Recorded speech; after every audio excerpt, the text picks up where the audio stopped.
Olá, pessoal!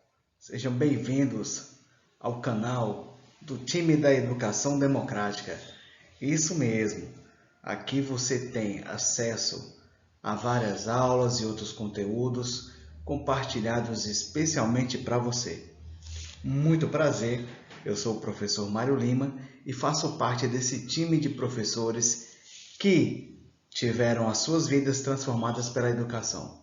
Por isso nós realizamos junto a vocês essa possibilidade de nós trocarmos o conhecimento, informações de forma mais perfeita possível. Bacana? Então vamos dar início aqui ao nosso programa de orientação para estudar para concursos públicos, do qual os nossos alunos liberaram esse conteúdo também para todos vocês que estão aqui no YouTube. Show de bola, né? Vamos lá? Aproveitando, já se inscreva no canal, deixe o seu like, pois assim você não vai perder nenhuma novidade e também os nossos demais conteúdos. Vamos lá? A nossa aula hoje é sobre a ética no Serviço Público Federal da União. Temos a aula 1, mas temos outras aulas também. Então, se você já tiver interesse em conhecer as outras aulas, deixa aí um comentário, né, professor, eu quero ter acesso às outras aulas, para que a gente possa, então, disponibilizá-las para vocês em um tempo mais breve possível. Vamos lá? Vou aqui falar um breve currículo da minha pessoa, né? Eu sou o professor Mário Lima do Nascimento, sou natural de Brasília, Distrito Federal, estou morando atualmente em Crateús, Ceará, e sou graduado em Comunicação Social com ênfase em Publicidade, Propaganda e Marketing. Fiz uma pós-graduação também junto à Forte na área de Gestão e Orientação Educacional e pelo Instituto de Educação e Tecnologias, o INET, na Bahia, eu fiz uma pós-graduação na área de Docência do Ensino Superior. Atualmente eu cursei pelo Grupo Educacional IBRA de Minas Gerais, à distância, a complementação pedagógica em Ciências Sociais. Eu sou docente no Instituto de Estudos e Pesquisas do Vale do Acaraú, a UIVA, que é vinculada à Universidade do Vale do Acaraú, a UVA, cuja sede fica em Sobral, também aqui no estado do Ceará. Então vamos dar início. Muito bem. Professor Mário, o que é ética? E aí, gente, o que será que é essa danada dessa ética, hein? O que é ética? Professor, a ética que estuda o comportamento humano, ela estuda a conduta do ser humano? Ou ela só avalia a moral do ser humano em si? Vamos descobrir? Vem comigo. Próximo slide, olha só. Para Vasquez, a ética é a teoria, investigação ou explicação de um tipo de experiência humana ou forma de comportamento humano, ou da moral, considerando, porém, sua totalidade, diversidade e variedade. Então, pessoal, não liguem para os ruídos externos, tá? Porque realmente eu moro aqui pertinho da natureza, então tem muito barulho de pássaros, de animais, isso é maravilhoso. Então vamos aqui focar no que é a ética segundo Vasquez. Para Vasquez, a ética ela é a parte da ciência que vai estudar o comportamento humano através das experiências de vida. Então, a moral, os bons costumes, a cultura e por aí vai, ok? Prosseguindo, aqui o meu xará, né? O nosso grande filósofo, o professor Mário Sérgio Cortella, ele diz o seguinte, ó: a ética é o que marca a fronteira da nossa convivência. É aquela perspectiva, ou seja, é aquela visão, aquele entendimento para olharmos os nossos princípios e os nossos valores para existirmos juntos, ou seja, na coletividade. É o conjunto de seus princípios e valores que orientam a minha conduta.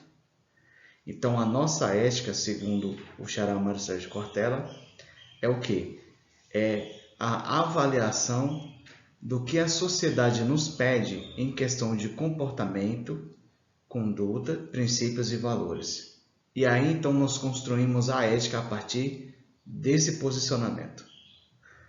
Ficou claro? Vamos para o próximo slide. Adiante. Para o filósofo Platão, a ideia do bem é a última a ser aprendida, e com dificuldade, mas não se pode aprendê-la sem concluir que ela é a causa de tudo o que de reto e belo existe em todas as coisas. No mundo visível, ela engendrou a luz e o soberano da luz. No mundo inteligível, é ela que é soberana e dispensa a verdade e a inteligência. E é preciso vê-la para se comportar com a sabedoria na vida particular e na vida pública. Então, Platão ele tem um entendimento de que a ética ela é voltada sempre para o bem comum, para o bem do coletivo. Então, a ideia do bem é a última parte do estágio da ética. Perfeito?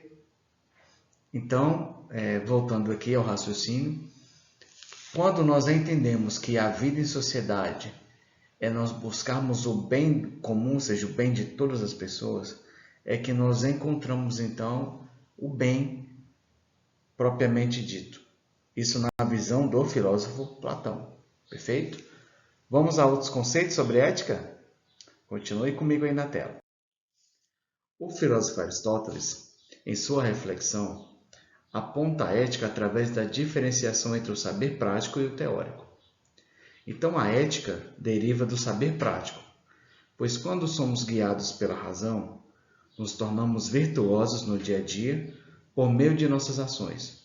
Por isso, o Aristóteles fala, a excelência é um hábito. Então, a ética também é um hábito, que vai se tornar, mediante tanta prática da nossa parte, uma excelência. Então, legal, né? Vamos continuar? A felicidade é a grande meta da ética. Todavia, a felicidade para Aristóteles, como para os antigos, não se refere como no sentido moderno, à felicidade individual, particular, mas sim de toda a polis, ou seja, a cidade-estado.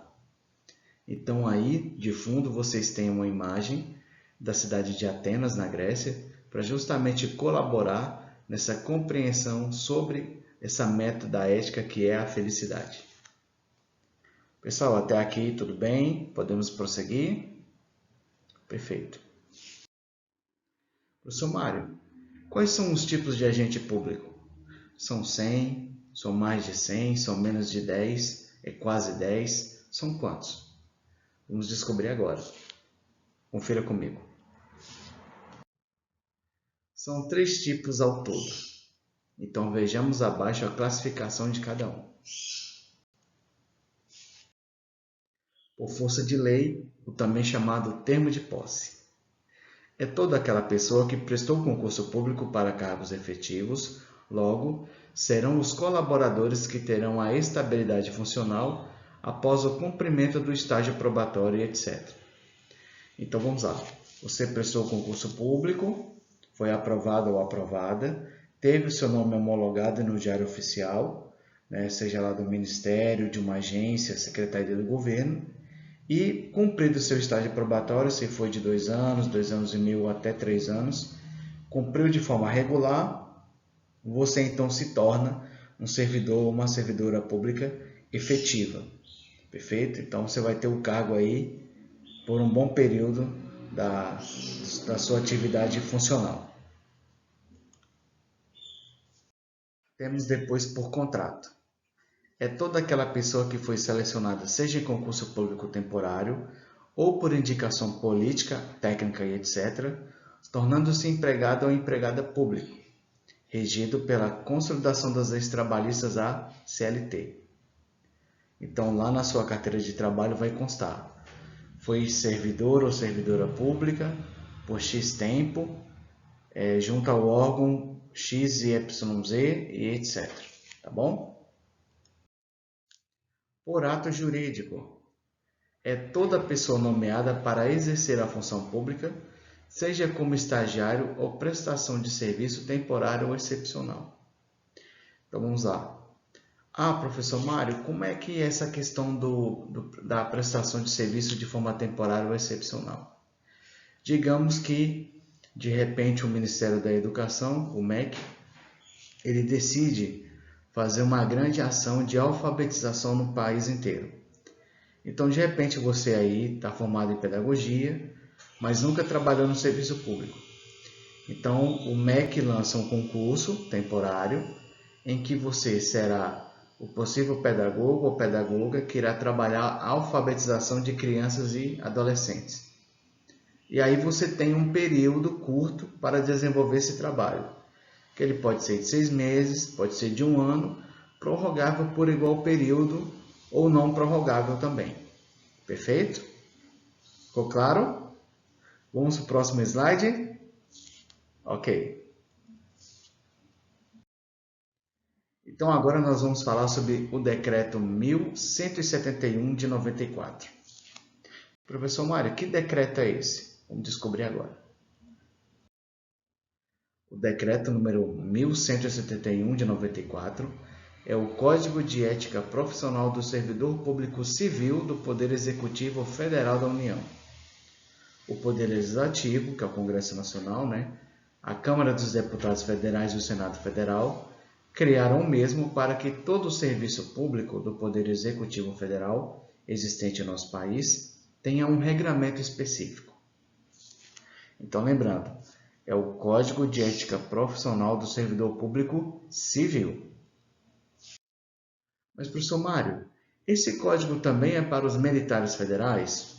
Será? Vamos descobrir agora, ó. Não.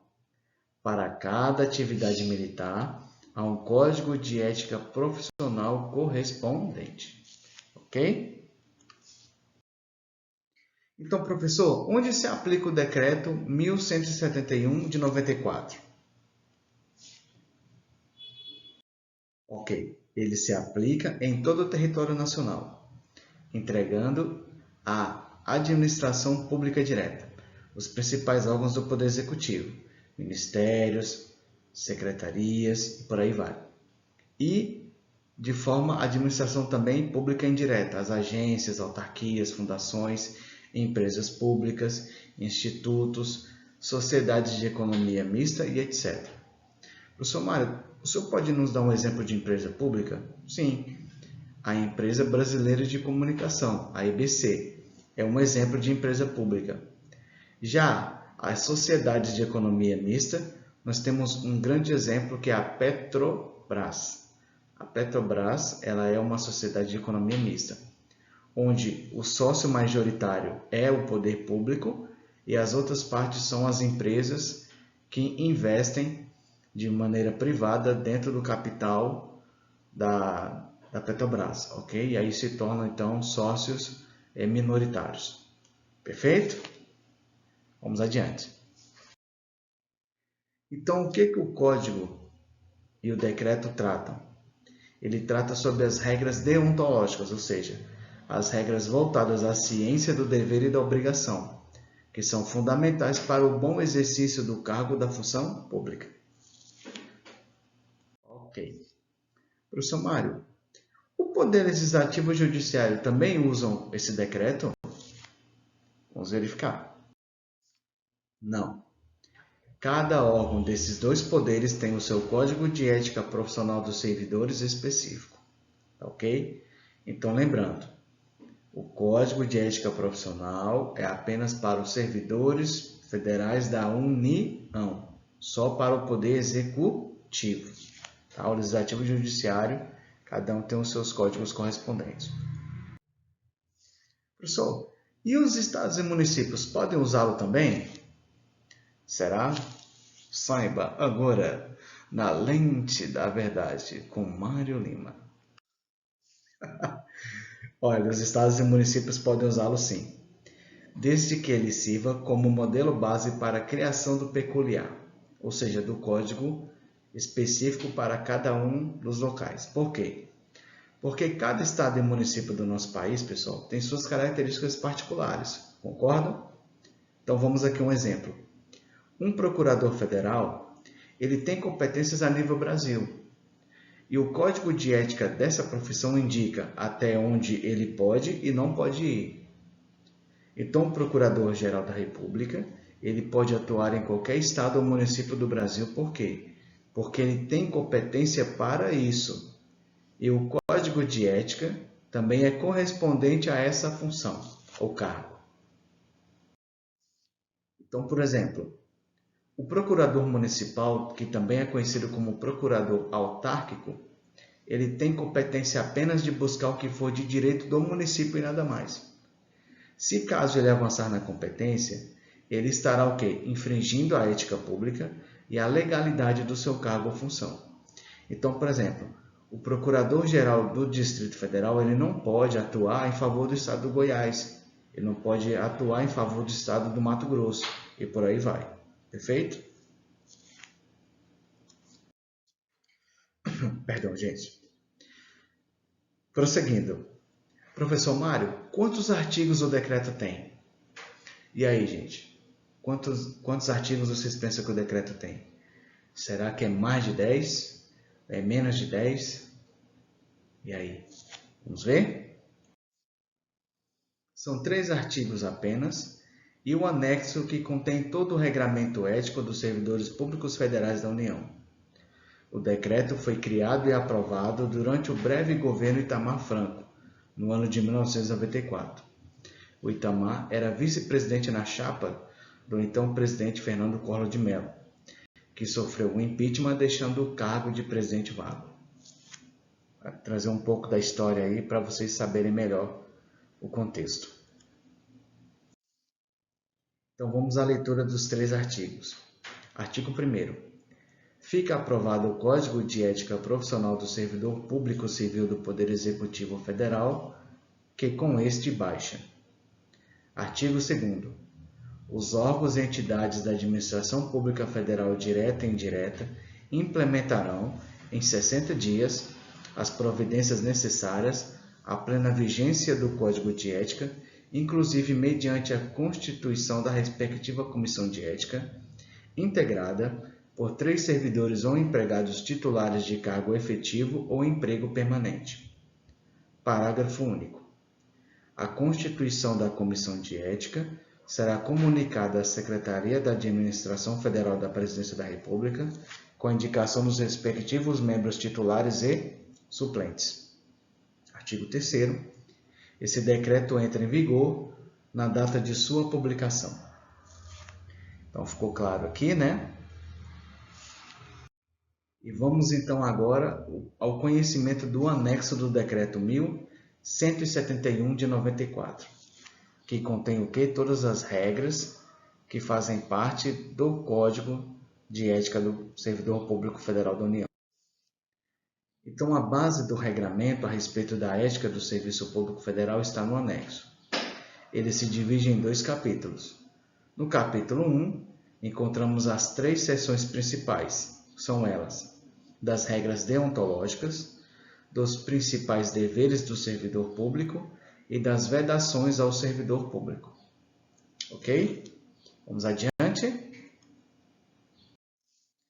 O capítulo 2 trata especificamente sobre a comissão de ética, ou seja, da formação, aos trabalhos e a finalização dos mesmos. Então vamos agora à leitura do capítulo 1, seção 1, das regras deontológicas, ou seja, das ciências do dever e da obrigação que o servidor público tem. Inciso 1. A dignidade, o decoro, o zelo, a eficácia e a consciência dos princípios morais são primados maiores que devem nortear o servidor público, seja no exercício do cargo ou função ou fora dele, já que refletirá o exercício da vocação do próprio poder estatal. Seus atos, comportamentos e atitudes serão direcionados para a preservação da honra e da tradição dos serviços públicos. Então aqui, independentemente se você estiver no seu local de trabalho ou fora dele, você é o servidor público federal. Então o seu pensamento, as suas ações, desde que elas visem o bem comum e a boa cultura, ou seja, a tradição do serviço público, está, de acordo. Agora, se você tiver uma postura diferente, que possa macular a imagem do serviço público, aí você falhou nessa atitude, ok? Inciso 2. O servidor ou servidora público não poderão jamais desprezar o elemento ético de sua conduta. Assim, não terá que decidir somente entre o legal e o ilegal, o justo e o injusto, o conveniente e o inconveniente, o oportuno e o inoportuno, mas principalmente entre o honesto e o desonesto, consoante as regras contidas no artigo 37 e seus respectivos caputs e os incisos 4º da Constituição Federal. Então, cabe a cada servidor ou servidora público federal conservar e transparecer o exercício da ética em qualquer tempo e local. Então, seja em casa, na rua, no trabalho, você deve sempre trabalhar a ética, pois isso vai demonstrar o quão você é um bom servidor ou servidora pública. Perfeito? Vamos ao próximo. Inciso 3. A moralidade da administração pública não se limita à distinção entre o bem e o mal, devendo ser acrescida da ideia de que o fim é sempre o bem comum. O equilíbrio entre a legalidade e a finalidade na conduta do servidor público é que poderá consolidar a moralidade do ato administrativo. Ou seja, a boa gestão pública federal é papel de cada servidor ou servidora pública, e não somente das chefias, dos secretários, dos ministros e também do próprio presidente da República em si. Então é papel de todos. Perfeito. Inciso 4. A remuneração do servidor público é custeada pelos tributos pagos direta ou indiretamente por todos, até por ele próprio, e por isso se exige, como contrapartida, que a moralidade administrativa se integre no direito, como elemento indissociável de sua aplicação e de sua finalidade, e erigindo-se como consequência em fator de legalidade, ou seja, o salário dos servidores provém do pagamento dos impostos e demais tributos recolhidos à União, e precisa sim ser analisado, estudado e orientado pelo direito para haver legalidade, desde sua existência até a condição de punibilidade no mau uso desses recursos. Inciso 5.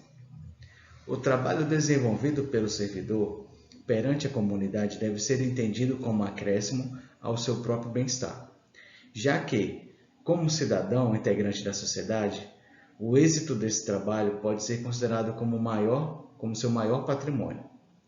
Então é interessante ao servidor público federal ver o quê?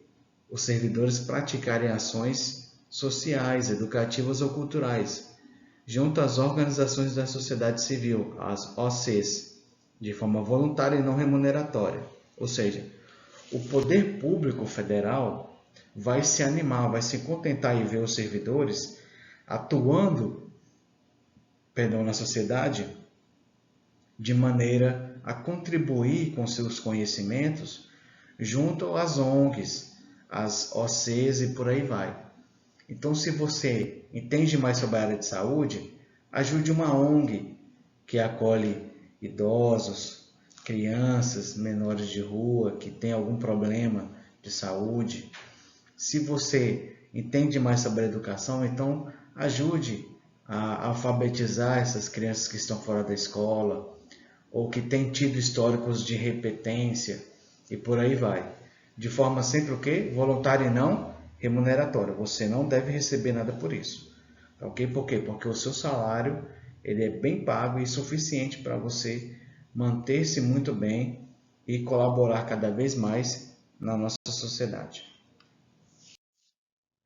Vamos para o artigo 6. A função pública deve ser tida como exercício profissional e, portanto, se entrega na vida particular de cada servidor público.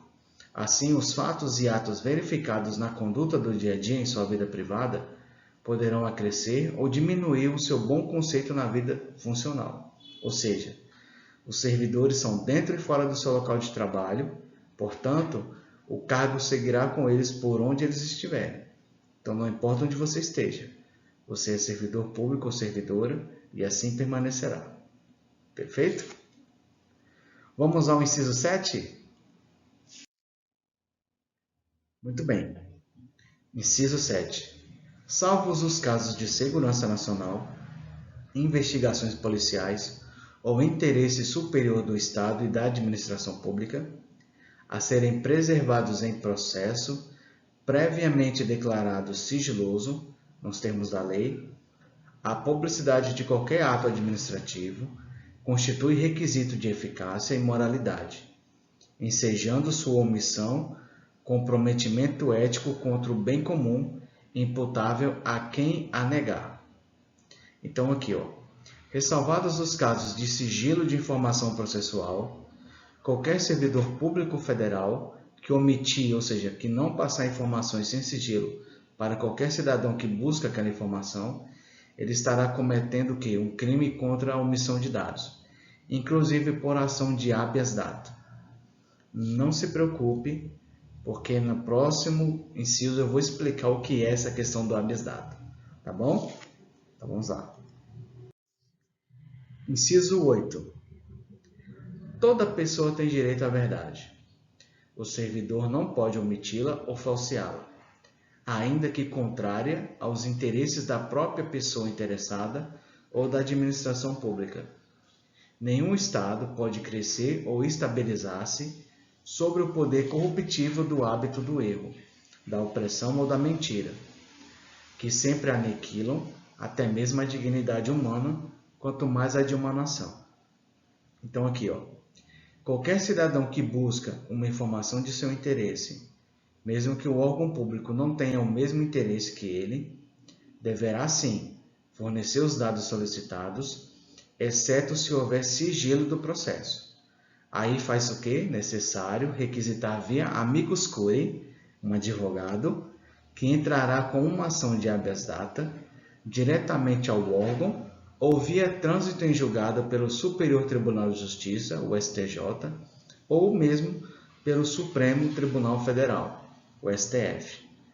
Então, o que é o amicus curiae, gente? É um advogado que você constitui para buscar aquela informação que está em sigilo e que você não pode diretamente obtê-la aquela informação.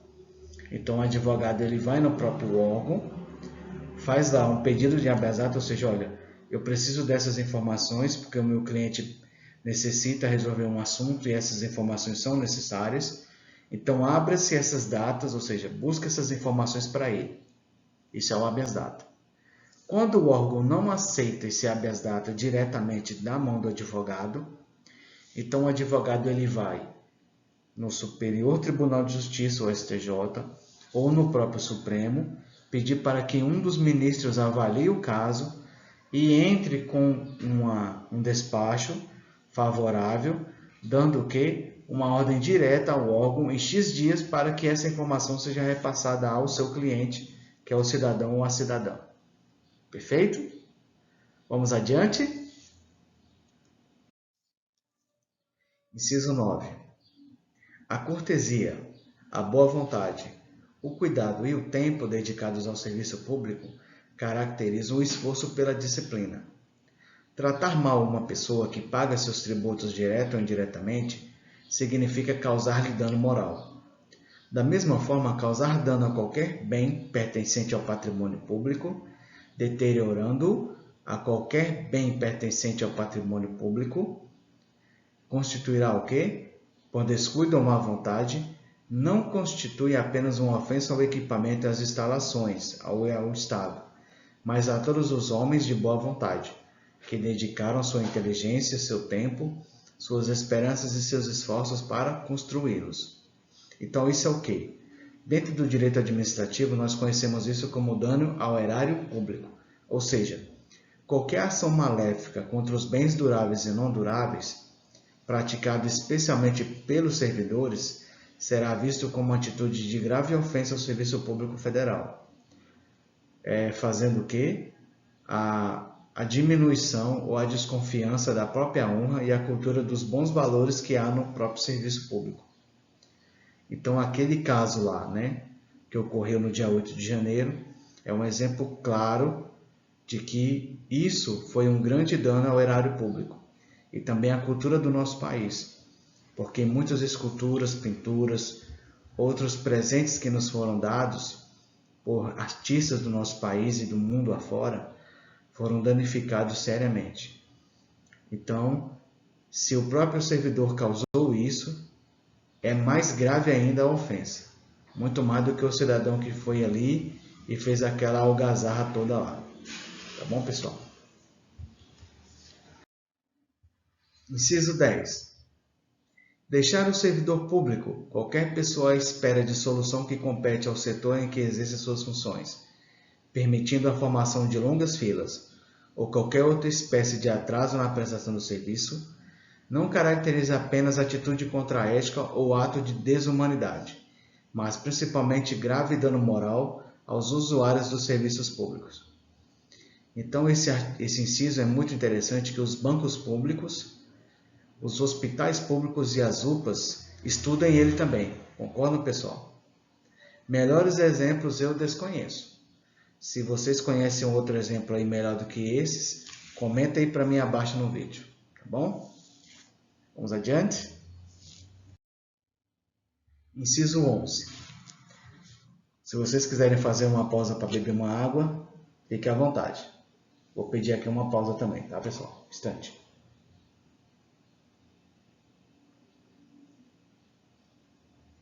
Muito bem.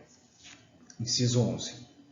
O servidor deverá prestar toda a sua atenção às ordens legais de seus superiores, velando atentamente por seu cumprimento e, assim, evitando a conduta negligente. Os repetidos erros, o descaso e o acúmulo de desvios tornam-se, às vezes, difíceis de corrigir e caracterizam até mesmo imprudência no desempenho da função pública. Ou seja, missão dada é missão cumprida, sim, desde que essa missão não contenha corrupção ativa ou passiva, omissão de dados e etc. Se for tudo no devido processo legal, ok. Se houver alguma incongruência ou alguma coisa escusa, não faça, porque você vai ser responsabilizado seriamente sobre isso. Inciso 12, professor. Toda ausência injustificada do servidor de seu local de trabalho é fator de desmoralização do serviço público, o que quase sempre conduz à desordem nas relações humanas. Então, esse inciso é ótimo de ser estudado também pelos servidores federais. Por quê? Aqueles que geralmente faltam 30 dias no trabalho e retornam no 31º para que, não percam o salário e o cargo, é um caso que não tem excepcionalidade. Existem muitos casos no Brasil e isso a gente recomenda que o quê? Que vocês não façam, tá? Então, você sabe, assinou o termo de posse, ou é por contrato ou ato jurídico, cumpra o seu expediente de forma correta, exerça o período de trabalho e receba por isso, tá? Evite faltar essas coisas porque fica feio. E eu conheço alguns casos que eram no poder judiciário, não no poder executivo de forma direta, mas que mesmo assim macula muito a honra e os colegas sempre criticavam muito. E para os gestores também era difícil. Eu conheci casos de pessoas que foram exoneradas por causa desse tipo de prática. Então, muito cuidado. Inciso 13, professor. O servidor que trabalha em harmonia com a estrutura organizacional, respeitando seus colegas e cada concidadão, colabora e de todos pode receber colaboração, pois sua atividade pública é a grande oportunidade para o crescimento e o engrandecimento da nação. Então, esse inciso, na minha humilde opinião, ele é lindo e nobre. Tanto que me trouxe à mente, e eu trouxe aqui para vocês também esse entendimento, de uma fala pontual que eu ouvi do ex-ministro do Supremo Tribunal Federal, ministro Carlos Aires Brito, em certa manifestação sobre o Dia do Servidor Público, lá no auditório do Supremo, quando ele disse assim, o bom serviço público é todo aquele que exerce suas funções, entendendo que sua vida é o melhor exemplo para os outros. Então fica aqui claro, né, que o bom servidor ou a boa servidora pública ou pública, ela se torna exemplo para as demais pessoas. Então, esse aqui é um inciso importante para nós termos gravado no nosso coração e também na nossa mente. E aqui eu deixo a frase do grande sociólogo alemão Max Weber para a nossa reflexão. Vamos lá? É profundamente comovente quando um homem maduro, não importa se velho ou jovem em anos, tem consciência de uma responsabilidade pelas consequências de sua conduta e realmente sente essa responsabilidade no coração e na alma. Age, então, segundo uma ética de responsabilidade e, num determinado momento, chega ao ponto em que diz: eis-me aqui, não posso fazer de outro modo. Isso é algo genuinamente humano e comovente. E todos nós que não estamos espiritualmente mortos, devemos compreender a possibilidade de encontrarmos, num determinado momento, nessa posição.